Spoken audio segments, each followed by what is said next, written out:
Well, confession in a moment. However, first of all, before we get there, something from the top of the drinks trolley, as selected by our top pub manager and producer of the show, conveniently. And that's young Susie. What have we taken today? Exactly. Well, I thought pale ale would be right up your street. This one's called Too Jazzy, and it's only 3.8%, so very sessionable. You could have a couple if you wanted, or just the half. A half, I think, after the show. After the show, but obviously it does sound like a rather fine drink. Thank you very much for your drinks trolley. Thank you. 12 minutes to 6 o'clock. Today's confession, let's give it a 15 certificate, I think. 12? No, 15. Yeah. I thought 15. Like it. 15, I think. Comes from Brian, in inverted commas. Father Simon and the Confessional Collective, please be kind and understanding.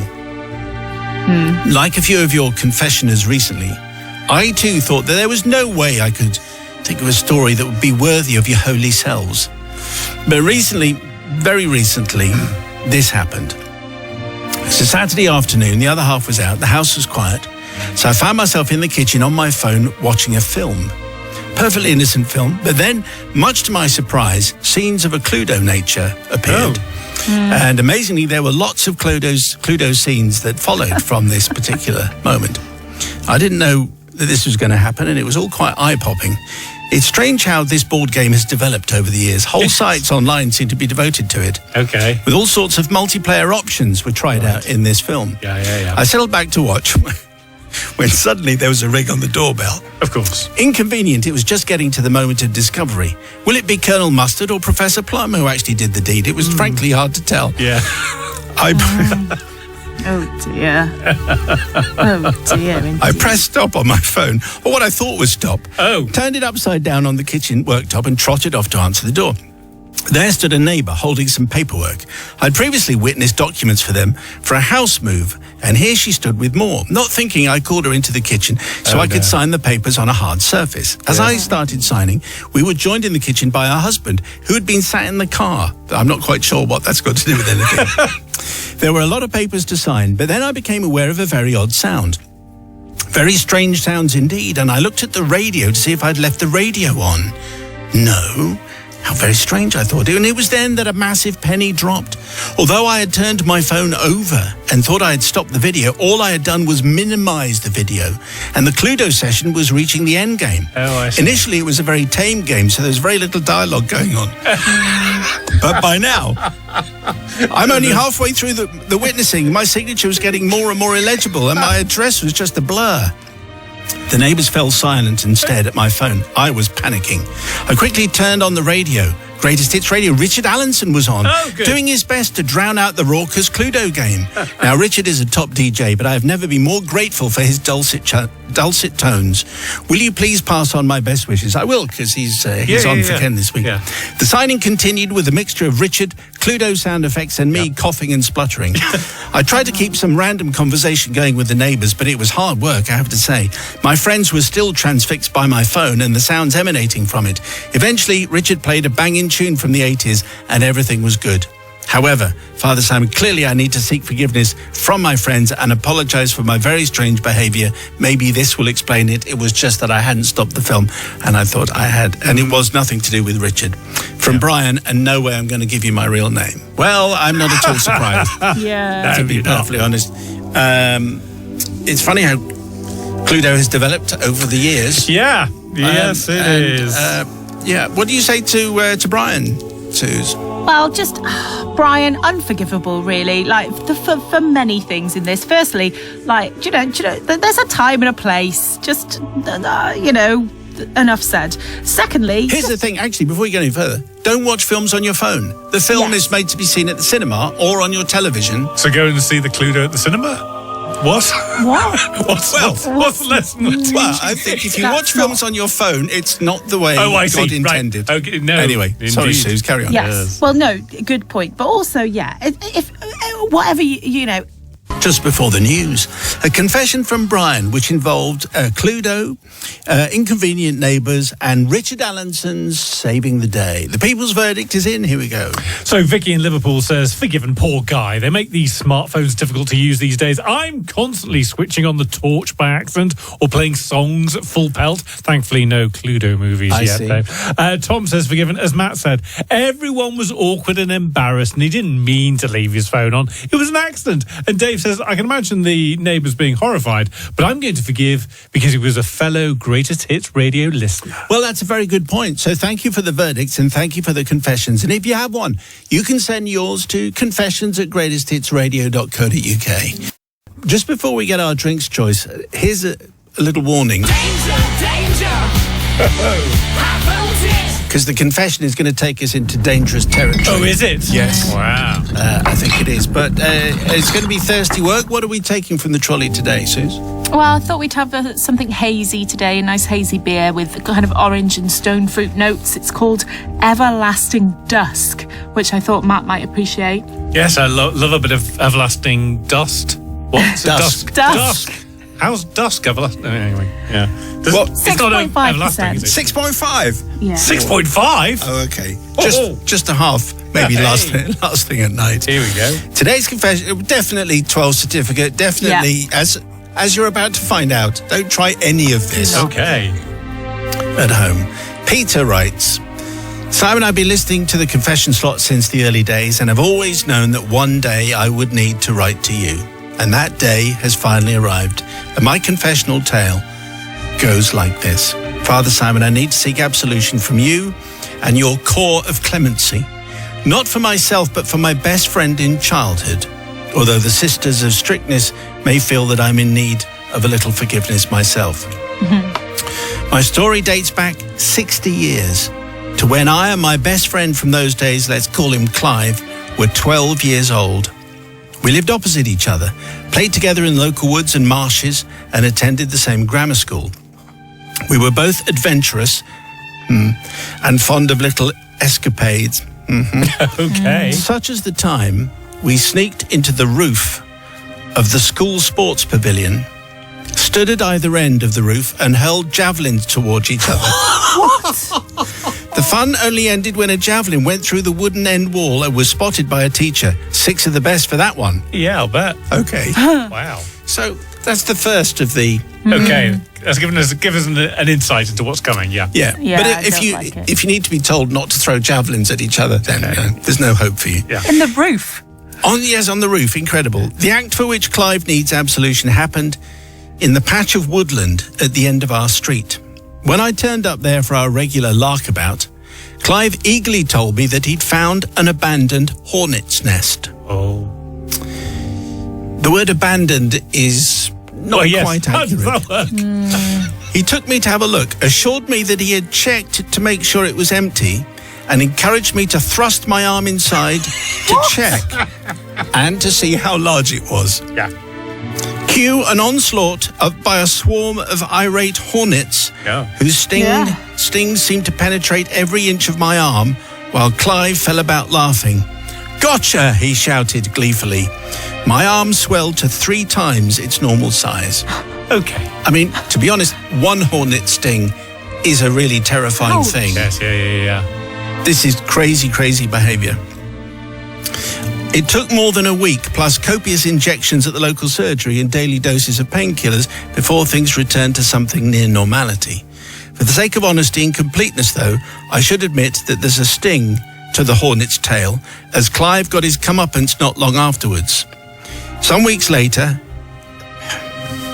as we wandered across the field in our usual way, I challenged him to a high jump competition. Right. Okay. Okay? Okay, normal so far, yeah.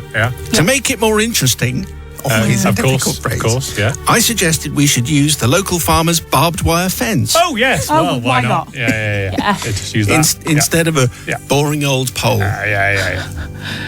We were both fine with the lower fences, but when it came to the high one, only I managed to float over like the proverbial butterfly.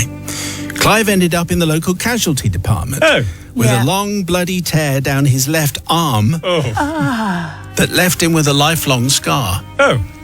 In my defence, he knew the stakes in our contest, whereas he'd knowingly set me up for his real-life sting. And then Peter writes, sadly, Clive is no longer with us. Oh. But I'm sure he would appreciate, which is a little, again, just a little bit of a stick in the tail. I'm sure he would appreciate me seeking your forgiveness for quite literally encouraging me to stir up a hornet's nest. It was simply a childhood prank from, let's be honest, different times. Yes, they were very different. After 60 long years, I appeal on Clive's behalf for forgiveness and hope that you will allow him to finally rest in peace. Is that how it works? As for me, I leave you to decide whether or not I need a little mercy for encouraging him to throw himself across barbed wire fences. Well. I throw myself on your compassionate nature and wise judgment, yours impossible penitence, Peter. Okay, well, I mean, javelins, hornets, barbed wire, high jump. Yeah. Always. I mean, there's like 3 movies in one confession. Susie, what do you say to Peter, first of all? Well, Peter and Clive, I know you were only 12 and you were young, but I just don't forgive you. It's dangerous. Danger, high voltage indeed. Imagine if the electric fence had been... Well, An if electric fence? If the barbed wire had been electrified. An electric fence, Yeah, more exactly. jeopardy. It's just not, and even the tear down his arm, you stung by a hornet's nest. It's just all. What is it with boys? I just don't understand. that's true. Just always seeking danger, and I just don't forgive you. I think you should have just. What's wrong with the board game? Well, Cluedo, I mean, We No. don't go down that road. We've already Wow. found out what the difference is there. Okay, Brother Matthew, what do you say to Well, Peter? you know, I'm going to forgive. I mean, for a start, you know, it was Clive. It was his decision to go doing the high jump. I mean, obviously, it was Peter's suggestion, but, you know, Clive went along with it, so that's fine. And I suppose, in a way, you know, parents now would say, oh, I want to get my kids off the phone and they're playing the computer too much. And what would you rather? Would you rather they were tossing javelins at each other and doing the high jump over barbed wire? Probably not. So we're all happy now, aren't we? How things have improved. So for all those reasons, I'm going to forgive. Okay, well, it's very good. Nicely argued, of course, obviously. So, we would like the people's verdict, please. What do you say to Peter? 61054, first word is Simon. Just before the news, we had an eye-watering confession from Peter. 60 years ago, him and his mate Clive. Well, there's javelins on the school roof. There's putting your arm in a hornet's nest and a high jump over barbed wire, all of which, on balance, you probably shouldn't do. The people's verdict is in. Here we go. Totally forgiven, says Barry in London. Me and a friend jumped in a bush not knowing there was a wasp's nest in there. Stung multiple times, even went to hospital. It's not nice, it hurts. Paul says forgiven. I failed to see a single strand of rusty barbed wire when I jumped across a deep ditch, ran the 2 miles home, 300 stitches and a tetanus jab later. I still have the scars. Boys will be boys. And Pamela says forgiven. To be fair, even before the mention of barbed wire, I was expecting a rather more personal injury. But yes, absolutely forgiven. Yes, if you're going to do a high jump over barbed wire and you end up in hospital, you'd probably settle for an arm injury. Yeah, that'll do. I suspect. Yeah. Thank you very much indeed for the verdicts, and send your confessions, please, to confessions@greatesthitsradio.co.uk. Let's get Wednesday's confession on. Once we've taken a little bit of refreshment, do we have a nice little sharpener today? Suze, what have you got for us? Yes, I think this will be a sharpener. If you like a Sauvignon, this one's for you. A nice glass of Pic Paul, which is a very delicious white wine. Very tasty. Okay, Matt, would you like? A bit of that? Why not? Yes. Okay, that sounds very, great. very, very unenthusiastic. But if Suze picks it, it's going to be a cracker. Yeah. Today's confession comes from Peter.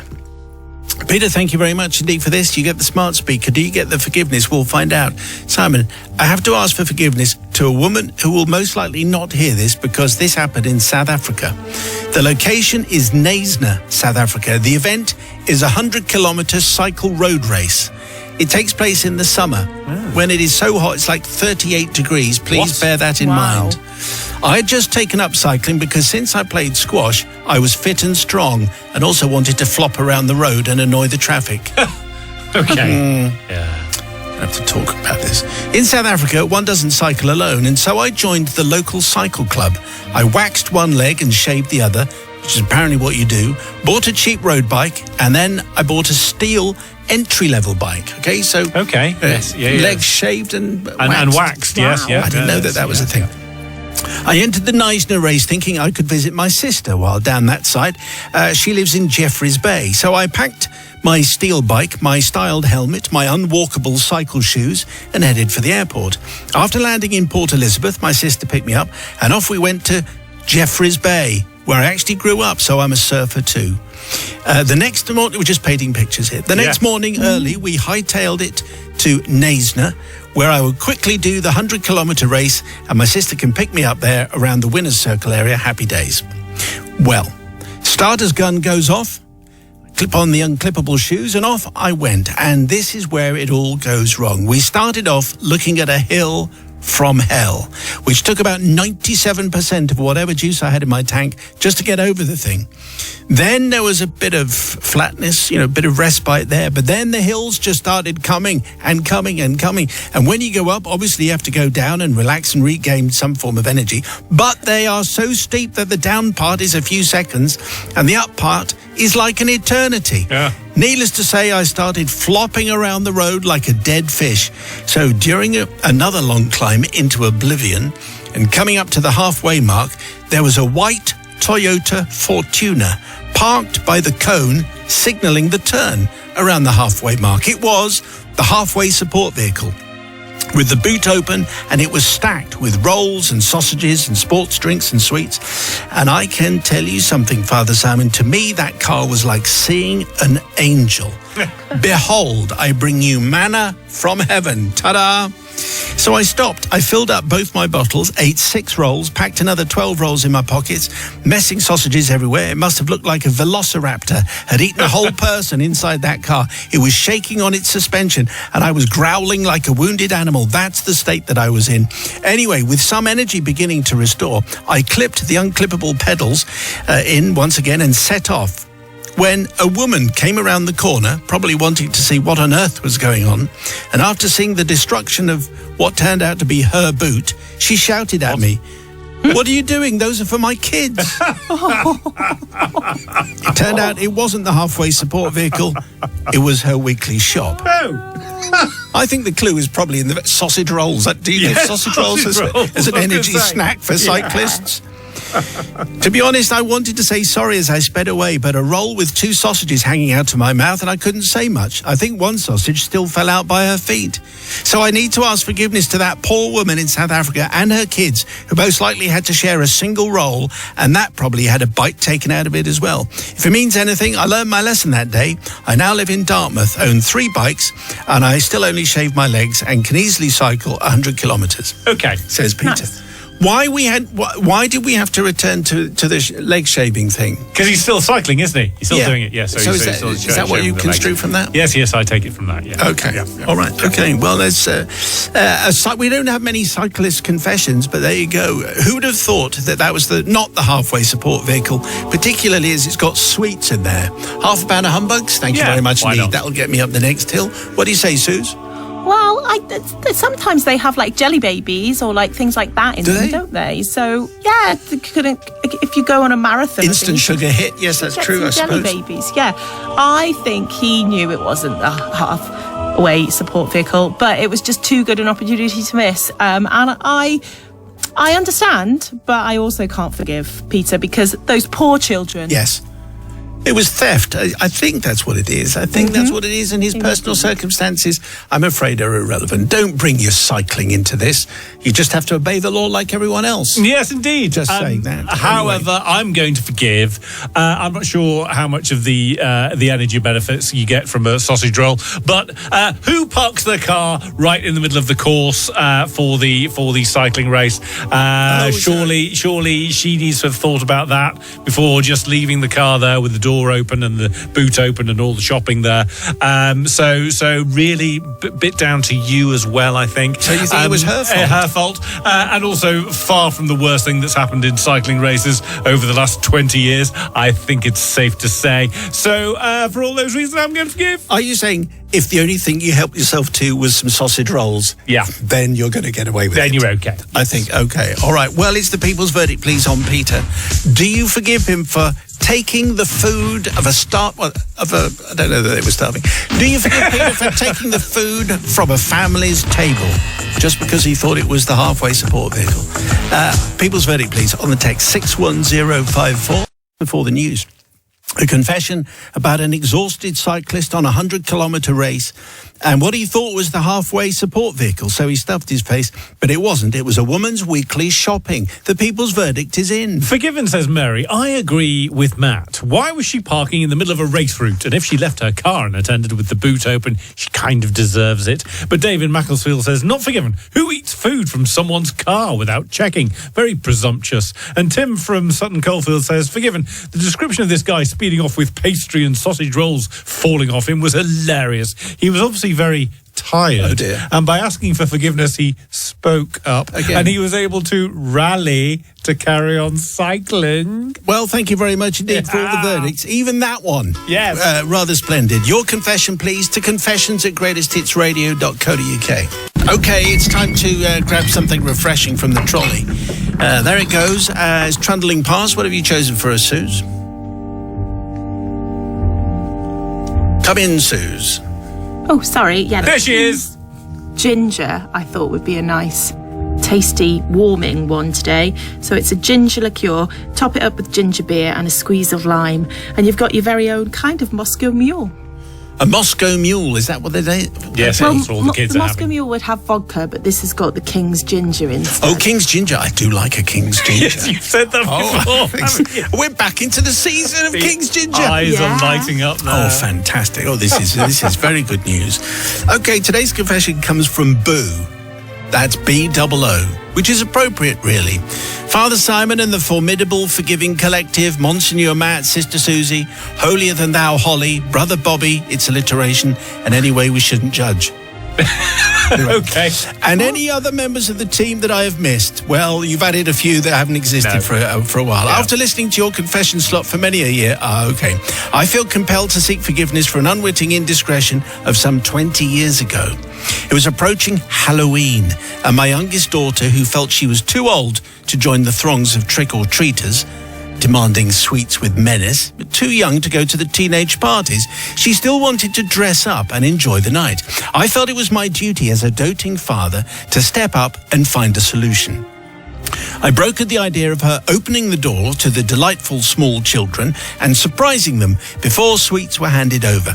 She was delighted by this idea, and it gave her the opportunity to wear her elaborate witch's costume, which still fitted her from last year. A high street shop provided a bag of bones, imitation plastic, obviously. It contained skull, arms, hands, legs and feet. I set about making a body from plastic tubing and dressed the whole ensemble in cut-up old net curtains with some finishing touches. I even found some large plastic chains to bind the skeletal hands. Perhaps at this point I should mention I'm a professional model maker, producing boring stuff for engineering trade shows normally, but always had a yearning to do work for the film industry. I think my efforts were surprisingly realistic and would not have looked out of place in Raiders of the Lost Ark. Our home is fairly bijou, with the stairs right behind the front door. I rigged up a fishing wire from the upstairs landing to above our front door. By fixing a screw-in eye to the top of the skull, I could make the skeleton majestically sweep down the stairs. Boy. And as he hit the open doorway, his arms and legs swung forward to embrace anybody who was standing on the top step. What could possibly go wrong? Well, the witching evening arrived. The front door was decorated with spooky cobwebs and other associated tat. Flickering LED candles were placed along the sides of the stairs, and I borrowed a disco strobe light which seemed to animate the skeleton as he swept down the stairs. My daughter dressed superbly for the occasion in her elaborate witch's costume and even suggested she could scream as the ghostly apparition came down. Well, the evening went very well indeed. Although I could not see the front door from the landing, I could hear the responses. The doorbell would ring, witchy daughter opens the door, explains she will fetch the sweets, steps back and screams. I release the skeleton and turn on the strobe. Small children scream, parents laugh, and sweets are handed over. The door is shut and I haul the skeleton back up for another go. Only on one occasion did I hear laughing parents walking away with a small child vehemently protesting, "It's not funny, it's not funny." After a couple of hours, we got a bit bored and the procession of small children noticeably decreased, so we called it a night. A ghostly success. Or so I thought. Next morning, my wife was approached at the school gates by another parent who she did not know. Was that your house for the skeleton? Yes, I'm afraid that's all to do with my husband. He does get a bit carried away, my wife replied supportively. The other parent looked quite bemused. Our little boy was so disturbed, my husband had to sleep on his bedroom floor all night. My wife apologised profusely. Oh, no, said the woman. You got it wrong. It's brilliant. He says he never wants to go trick-or-treating again, ever. She was pleased, even if he wasn't. Now, I don't ask forgiveness from the small boy, as everyone knows it's perfectly acceptable to frighten small children, especially on Halloween. After all, what do they expect? But I did deprive that father from any future Halloween antics, which apparently he was looking forward to. My profession has caused me to make all sorts of random stuff, which often turned out to be more realistic than clients had anticipated, which occasionally has been a cause for concern. Perhaps a confession for another time. Therefore, please, when considering your verdict and passing sentence, can you take numerous other offences into account? I lay myself prostrate before you. I mean, we can't really do that because we don't know what the other offences are. Oh, no, that's true. So, Boo, you're going to have to tell us more about that. Boo says, not my real name, although ironically it is a family nickname since I was a small boy.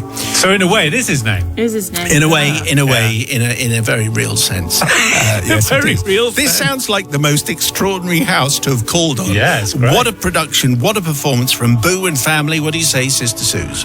Well, I really like it, Boo. I'm currently in the middle of making a paper mache helmet for an astronaut for a Halloween costume. What's that got to do with Halloween, an astronaut? Well, that's what the toddler wanted to be. Okay, so good old Okay, well, good. Yeah, well, that's what he's going to be then. That's what's happening.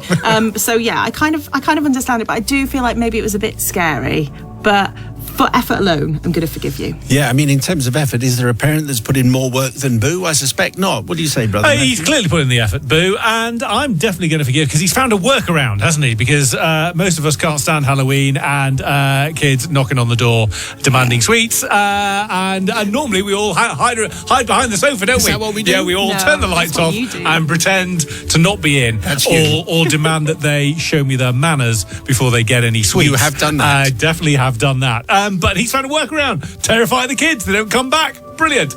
So for all those reasons, I'm going to forgive. So someone never ever went trick-or-treating again because of Boo and his family. Anyways, the people's verdict, please, on this Halloween Eve, which is, of course, an eve in itself. Halloween is an eve. Yes, that's Hallows. right. Eve of All Hallows. So the evening of the eve. So it's so many eves. Wow, this is so confusing. 61054. First one is Simon. Just before the news, we had a confession from Boo. A Halloween tale between Boo and Boo's daughter. And they had rigged up a flying skeleton which swooped down the stairs into the arms of the small visitors, which was basically fine, but they did terrify a small child who never wanted to go trick-or-treating again. The people's verdict is in. Here we go. Everyone forgives tonight. Forgiven, says Georgia. I love this confession. Brilliant creativity from the dad, and his daughter must have had a whale of a time scaring the kids at the door. Barry in Bournemouth, completely forgive this. Never understood the point in trick-and-treating anyway. Sounds like the kid learnt a valuable lesson. And Mike says forgiven. Genius work from the dad. I wish I'd gone to their house. Usually it's just a disappointed person opening the door and handing over an old wham bar. That's you. That's me. That's basically me, Mike. Asking for manners. Yes. Okay, thank you very much for the verdicts. Thank you for your tales. Send them to confessions@greatesthitsradio.co.uk.